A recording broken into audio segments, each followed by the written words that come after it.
Hi, everyone, and welcome to the Child Anxiety Fact Podcast.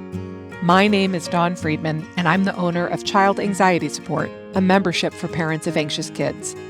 I have my master's in clinical counseling and additional postgraduate training in child anxiety disorders, including exposure and response prevention and the Supportive Parenting for Anxious Childhood Emotions program, or SPACE program, which was designed by Dr. Ellie Lebowitz of the Yale Child Study Center.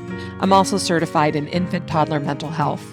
FACT stands for Frequently Asked Questions, and each week I'll be answering your questions about childhood and teen anxiety. Let's get started.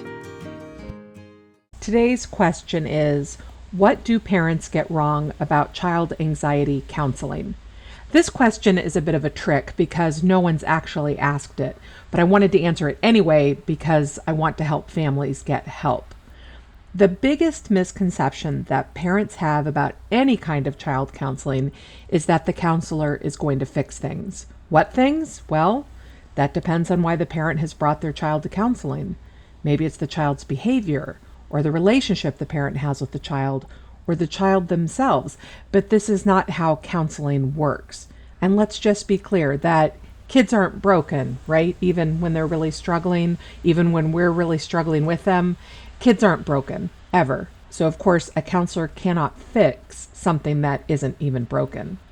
The way that counseling works is by creating a relationship between the therapist and the client, in this case the child, and then leaning into that relationship to explore and guide. By explore, I mean learning who that client is, what motivates them, what are their strengths and challenges, what beliefs are holding them back, what beliefs are serving them well, who is in their support system, how can they tune into that, or how can their supports get better at helping them. And by guide, I mean giving information and teaching skills. Counseling works often by metaphor. Therapists are trying to explain ideas and concepts in a way that makes sense to the client and gives them greater insight into themselves and into how things work. And the counselor is working to connect the client with skills to make those efforts more effective. Counselors generally don't tell people what to do. Okay, sometimes they do. Sometimes they say, hey, you need to quit drinking.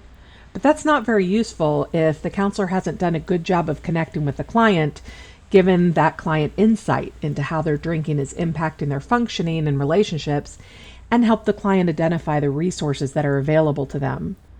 So saying something like you need to quit drinking happens at the end of a whole lot of work that can take a long time. There's a lot of repetition in the therapeutic relationship. People need to hear the same things over and over again, often in new ways and in new contexts, because what doesn't have an impact one day might have an impact on another day, because the client is finally ready to hear it. With children, it's even more complicated, and the younger they are, the more complicated it is. So let's talk about some of that. Well, first of all, generally, it's not the child who has decided that they need counseling. It's the parent. Therefore, the counselor needs to work a little harder to get the child's buy-in. The child doesn't necessarily think anything needs to change. If a parent brings their 7-year-old to counseling because they want the 7-year-old to start sleeping alone, the 7-year-old probably doesn't agree that this needs to happen. So they're not even interested in the goal of the treatment plan. Instead, the counselor needs to work in a roundabout way to discover more about the child's functioning, not just at bedtime, but at other times, and figure out what skills are lacking. The counselor needs to understand child development in general, and this child's development in particular. This might mean a lot of ruling out. What else is going on for the child? What's the family's sleep hygiene like? What's the child's physical health like? At the same time, the counselor is trying different metaphors to help the child learn skills that the child may not even be interested in. The younger the child is, the more likely this is going to be done through play. Therapeutic play is sometimes directive, in which the therapist is doing an activity with the child with a specific intent to pass on skills or information. Or it may be non-directive, where the child is choosing and managing the play, and the therapist is either observing or joining in to better understand the child and to connect and build rapport. There are benefits to both kinds of play, and different scenarios and relationships require different interventions. Here's something else I want to add. Sometimes parents may wonder, what am I paying the therapist for if all they're doing is playing with my child? But remember, play is rapport building, play is discovery. And just like in working with adults, there are sessions that are just getting to know one another, just reconnecting, just a holding place while we learn to trust each other enough for the real work to begin. So that happens with children. It's not always a super goal-oriented session. Sometimes it's just a session to be together. This can be frustrating for parents who are looking for things to be different.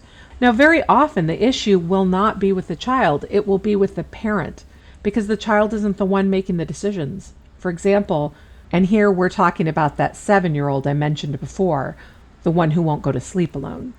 Perhaps the bedtime routine is inconsistent or disruptive. Well, the person who's going to change that is not the kid, it's the parents. So the therapist also needs to get the parents' buy-in. This is not the same thing as blaming parents. This is not about blaming parents. This is about recognizing that in the family system, the parent who is bringing their child to counseling has demonstrated that they want things to change.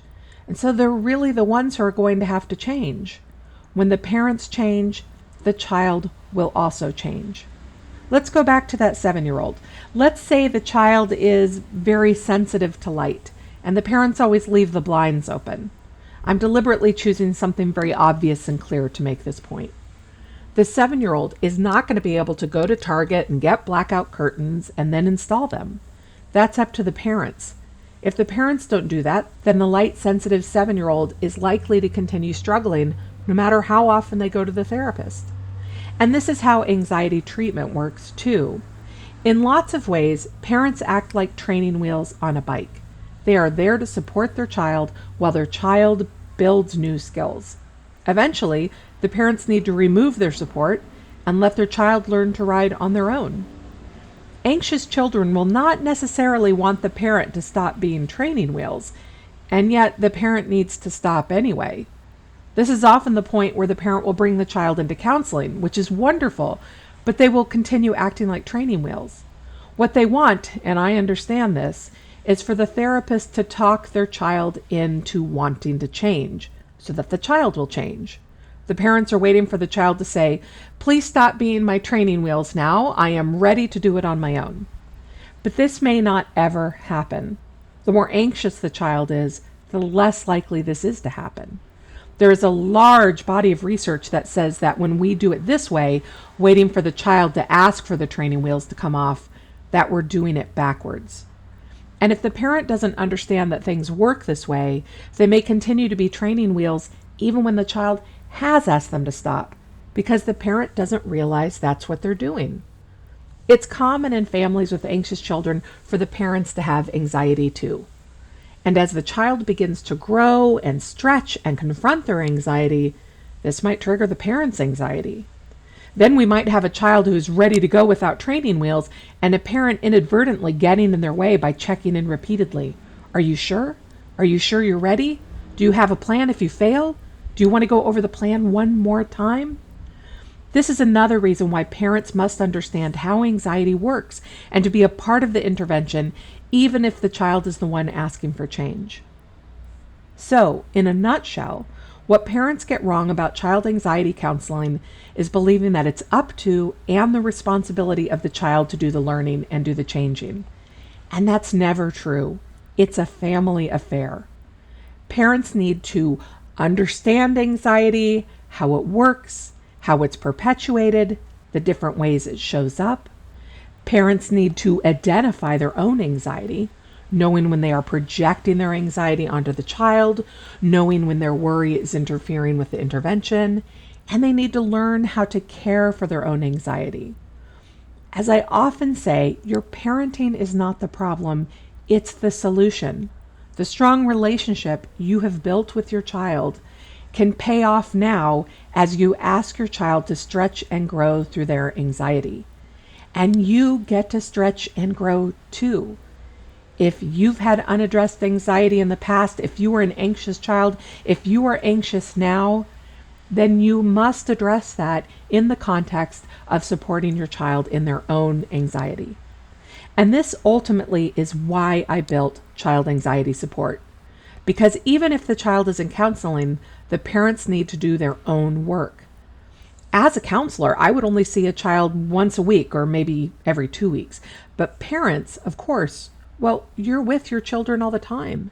And so you can affect real change in the family and in your child's functioning. As studies show, empowering parents to support their children is what makes a real difference in anxiety treatment. Child anxiety support is my effort to make that more accessible, less expensive, and more convenient. I hope you'll check it out. Thank you so much for tuning in this week. If you have a question you would like me to answer on the show, please go to childanxietysupport.com/FAQ. And if you'd like to learn more about the Child Anxiety Support membership, please go to childanxietysupport.com. The membership offers courses, live events, and community to help you design a personalized program to free your family from the trap of child anxiety. I hope you'll consider subscribing to the podcast and sharing it with any friends or family who you think might find it helpful. You can get more of my child anxiety content over at Instagram, where I'm Dawn Friedman, MSED, or on Facebook at the Child Anxiety Support page. Thanks again, and have a great week.